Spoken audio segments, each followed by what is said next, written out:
Top to O'Toole. Another floater for O'Toole. Off the back iron, Anebu with the rebound. Malik James got 19 seconds left to go before the end of the quarter. James, offensive foul. That's fourth foul for the Brighton point guard. Well, I'm only because the last couple of times he had actually tried to stop and shoot jump shots. This time, again, trying to force the action, going all the way to the hoop, ran over the defender.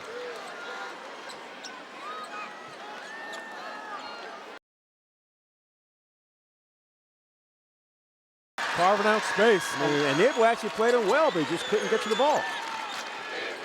Simpson for three. Malik James, what a rebound by Malik James. Using that long reach of his. 10 fouls now for Brighton, so Cox shooting two.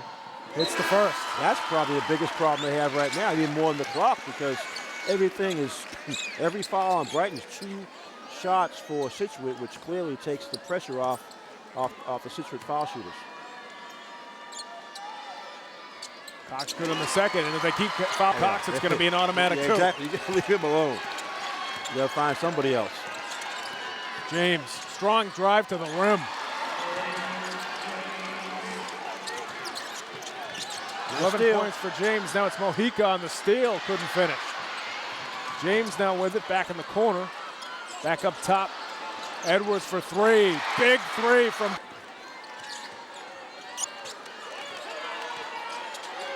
James, jumper from the elbow. Nothing but net from Malik James. Yeah, just like that, it's a 4-point game when you still got 3 minutes to go. It's going to be Edwards trying for a steal, 2 more free throws. It's the first.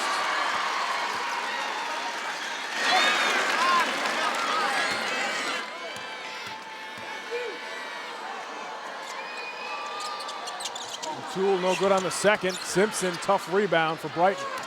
Simpson got poked in the eye, I think. James, what a crossover and move to the bucket for Malik James. You got to be careful right here. You got to be careful. McRae back up top to Okundaye. He's got 4 fouls for Situate. 3-point ball game, 2:45 left in regulation. O'Toole inside to Cox, back up top. O'Toole, up fake good. Here comes James with a 2-on-1. Nick Simpson down the other end for the timeout for Situate. Defense does it for you every time. Back to a 1-point game. 5:49, 2:29 left in the fourth. As you mentioned, Malik James has really woken up here in the fourth. He's an emotional roller coaster. 7 assists from Malik James right now. He's over there. He's dead tired on the floor, but he's telling his coaches, no, I want to stay in the game. Of course. Let's go to our sideline reporter, Seth Orensky, for us. Seth? Guys, it's no secret that Malik James is Brighton's best player, but it's interesting to see their dynamic on the bench. Malik with all set to begin the fourth quarter. The coaches tried to ignore his pleas to come back onto the court. Finally, they relented, and it's obviously made a huge difference. Malik stepping up as a leader, screaming, I promise I won't foul. Just let me back in so we can win. Thus far, it's worked out pretty well, just down 1. Patton Allen. James top of the key. Slices his way to the rim, and he'll head back to the line. See, and the difference, which we're seeing Malik do, he's not going straight to the hoop. Now watch him veer off to his left to avoid any contact. And actually, Foster got the foul, but they called it on Foster. I thought he had stepped away. Yeah, that's 4 on Foster now.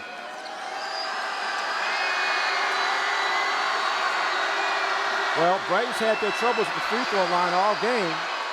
And it continues there for Malik. No good on the first. They've missed 10 free throws. Well, coaches always tell you, how about you want to play the guy and play the guy and play the guy, and you missed 10 foul shots.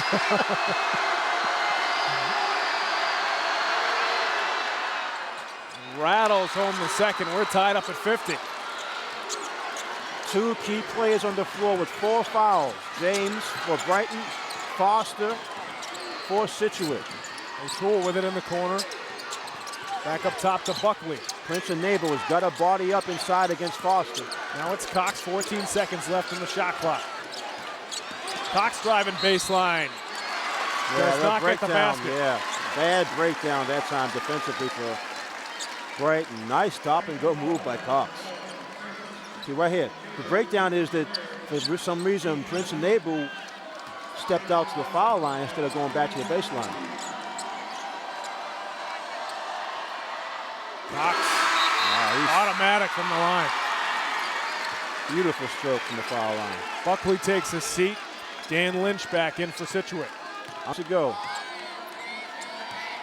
Setting up to be a last shot situation.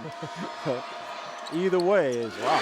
Cox got that stroke going. 2-point lead for Situate now. 50 seconds left to go. Simpson thought about a three. Now to the basket. Blocked by Foster. O'Toole. Huge block by Foster. David Cox now with it. McRae now trapped in the corner. Coach Poirier takes a timeout here with 34.5 seconds left in the fourth quarter. Situate up by 2. Plenty of time. James tries the floater. Short rims it. Foster with the rebound. And now it's Cox who they have to foul.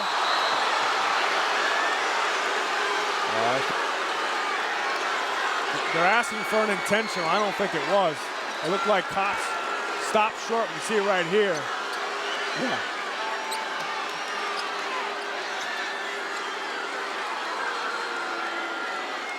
Well, automatic is automatic. He's 7 for 7 with 2 really big ones coming up now. 16.4 left to go here in the fourth. Situate with a 2-point lead. David Cox at the free throw line, and now Brighton's going to take their foul. David Cox, the senior for Situate, misses the first. That's his first miss of the night. He has been automatic from the line, but not that time. He'll have one more to make it a 3-point ball game.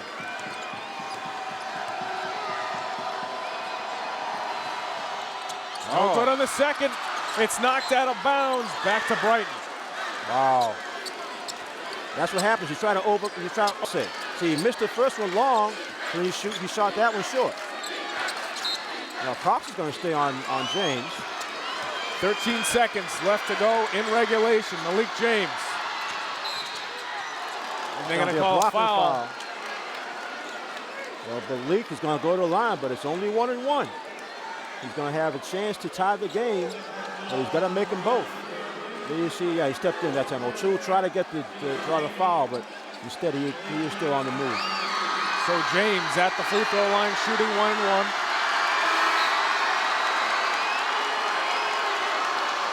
Coming back in is Ben McClary for Situate.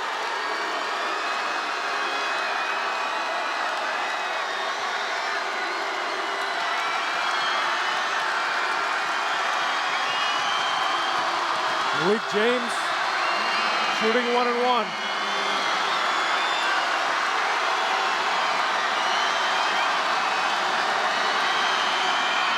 Hits a big free throw from Malik James. Now, the reason why that's so big is because now you can still play the foul game even if he misses this one because you're only down 1. Obviously, if he makes it, you just play straight up because you get a tie game.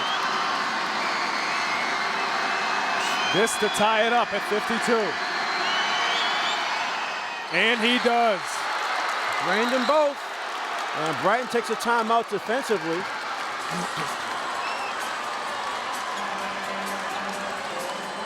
James, 18 points.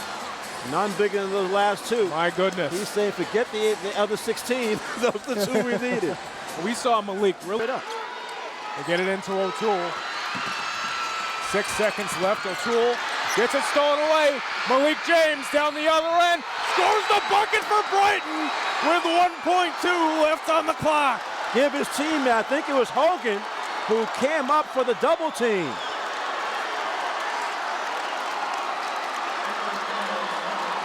It's an amazing situation. I tell you, if you're Situate, you have got to be. They're taking their last time out right now. I think Malik also got fouled on that play. Watch it right here.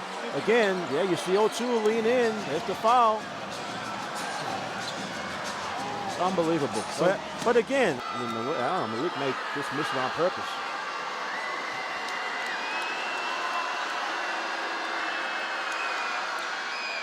Knocks it down. 1.2 left. It's tapped away by Brighton. What a game here at the TD Garden. The Brighton Bengals are heading back to the state championship.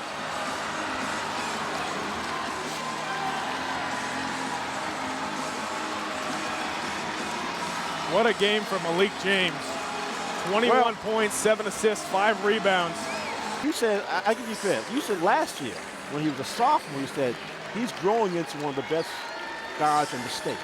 This year, clearly, he is one of the best guards of the state. No doubt about that. And that performance in the fourth quarter was absolutely amazing. And again, it's an emotional roller coaster because the third quarter, when his team only scored 6 points, he couldn't make a hoop. He had some bad turnovers. He was just out of sync. And you called the body language. He was part of that bad body language. It was off. Right. It was way off. But to his credit, you look at 8 minutes to go. Doesn't matter. They went down by double digits, but they were scoring team. They score off their defense, so that they put the press on. They went man-to-man press, got some good steals. They were able to persevere.